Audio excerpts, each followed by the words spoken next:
Biz zurriyotlarimizdan ham shunday Qur'on hofizlari chiqish kerak. Buning uchun biz o'zimiz ham Qur'on o'qishimiz kerak.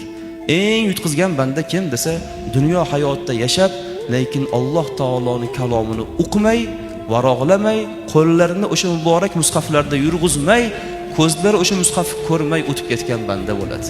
Shuncha umr berdimi deydi Alloh. Hamma narsani o'rganding. Ajnabiy tillarnigacha o'rganding. Inson uddalab bo'lmaydigan ishlargacha o'rganding.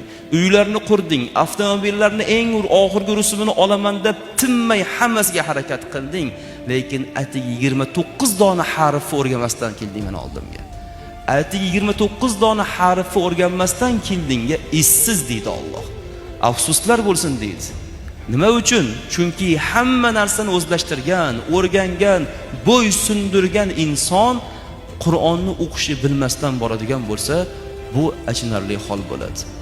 Hammamiz orzuimiz farzandimiz ahli Qur'on bo'lsin, ahli ilm bo'lsin.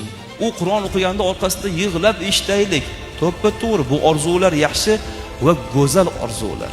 O'zimizcha, o'zimiz ham o'rganishimiz kerak, chunki bizni otamiz ham shu orzuda o'tib ketgandir.